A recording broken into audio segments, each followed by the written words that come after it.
Assalamualaikum warahmatullahi wabarakatuh. Perkenalkan, saya Anggo Setio Nugroho. Saya mengajar di SMA Negeri 1 Bengkulu Tengah. Saya sebagai peserta BIMTEK peningkatan kompetensi guru jenjang SMA dan SMK tahun 2024. Saya melakukan pembelajaran mandiri pada modul 1 BIMTEK Informatika pada kurikulum Merdeka. Di dalam video ini, saya menyajikan resume dan refleksi dari kegiatan membaca bermakna modul tersebut. Selamat menyaksikan dan semoga bermanfaat. Pemikiran reflektif terkait pengalaman belajar mandiri modul 1. Apa saja yang pengalaman belajar yang baru saja diperoleh? Jadi pengalaman belajar saya adalah saya mengetahui tentang pengertian konsep keilmuan, informatika, berpikir komputasional, dan literasi digital dari berbagai sumber tentunya. Kemudian ada konsep pembelajaran informatika inklusif ya. Kemudian apa saja hal-hal yang akan dipelajari di dalam informatika pada fase E ini. Itu ya. Jadi itu pengalaman belajar yang saya peroleh. Kemudian berikutnya adalah bagaimana emosi-emosi yang dirasakan terkait pengalaman belajar mempelajari yang dilakukan ya.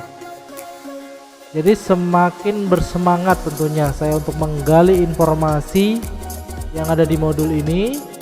Kemudian saya ingin menyampaikan ide-ide kreatif saya kepada peserta didik bahwa informatika ini sangat bermanfaat untuk kehidupan dalam penyelesaian masalah.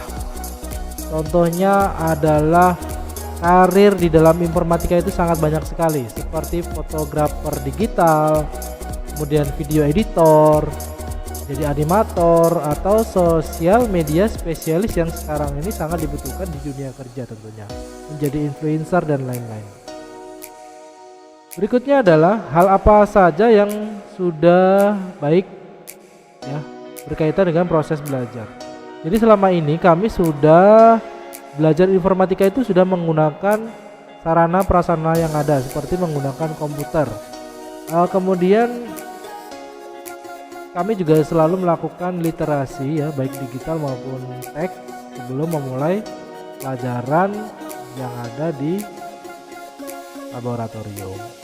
Kemudian kami juga sudah mengintegrasikan profil pelajar Pancasila ya.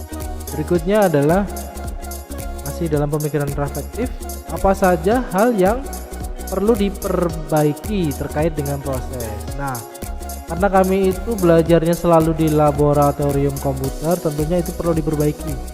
Karena ternyata mengajar informatika itu bisa menggunakan tanpa komputer, yaitu dengan metode unplugged ya. Karena di sini sering terjadi pemadaman listrik. Jadi cocok sekali kalau misalnya dialihkan belajarnya menggunakan tanpa komputer. Nah, itu sehingga pembelajarannya selalu terjadi walaupun tidak ada komputer. Terus guru juga perlu mengembangkan keterampilan dan pengetahuan mengajar sesuai dengan perkembangan zaman saat ini. Karena kita tahu sekarang ini anak-anak di eranya era teknologi. Jadi kita harus mengimbangi bagaimana supaya anak-anak asik belajar informatika tentunya. Kemudian analisis implementasi modul 1 dalam konteks guru informatika.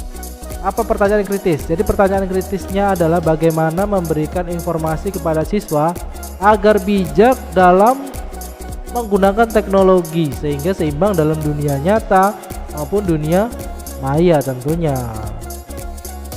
Terus bagaimana cara mengembangkan pembelajaran informatika untuk pencapaian profil pelajar Pancasila tentunya ya. Berikutnya adalah apa wawasan atau insight baru dari materi yang dipelajari. Jadi setelah saya mempelajari modul 1 ini, saya mendapatkan informasi bahwa belajar informatika itu tidak harus berada di laboratorium komputer. Ternyata bisa di kelas, di lapangan, atau dimanapun tanpa menggunakan komputer, bisa menggunakan permainan dan lain sebagainya, atau istilahnya itu unplugged tentunya ya. Kemudian berikutnya adalah pentingnya kesadaran pemahaman atas keselamatan dan kenyamanan dalam menggunakan internet ya, karena kita tahu sendiri internet itu banyak positifnya dan banyak juga negatifnya, jadi itu harus kita tekankan kepada siswa-siswa kita. Berikutnya adalah analisis implementasi. Apa tantangan yang sesuai dengan konteks asal guru informatika? Latar belakang kami sebagai guru informatika itu kebanyakan adalah bukan berasal dari ilmu keguruan dan kependidikan, sehingga kami itu sangat baru sekali dalam namanya metode pembelajaran. Yang kami tahu ya apa yang kami tahu selama kuliah, itulah yang kami ajarkan. Apalagi dalam proses administrasi mengajar, membuat perangkat pembelajaran, menggunakan metode pembelajaran itu kami sangat kesulitan. Kemudian berikutnya adalah perkembangan teknologi yang signifikan, juga menjadi tantangan tersendiri bagi kami guru informatika, karena siswa sendiri itu haus akan informasi, sehingga kami harus selalu up to date terhadap informasi tentunya. Nah, bagaimana alternatif solusinya dari masalah tersebut? Jadi masalah tersebut kami tentunya sebagai guru informatika yang latar belakangnya bukan pendidikan itu harus selalu belajar ilmu pedagogik tentunya ya, dan metode pembelajaran. Dan kami juga harus meningkatkan wawasan literasi. Berikutnya adalah keterhubungan topik yang dipelajari. Pengalaman di masa lalu. Jadi pengalaman di masa lalu kami adalah belajar itu di dalam laboratorium, menggunakan buku teks, kemudian terpaku dengan kegiatan mempelajari hardware dan software gitu tentunya. Itu pengalaman masa lalu kami. Kemudian kami juga mengajar hanya berorientasi pada buku teks. Keterhubungan topik yang dipelajari dengan penerapan di masa mendatang ya.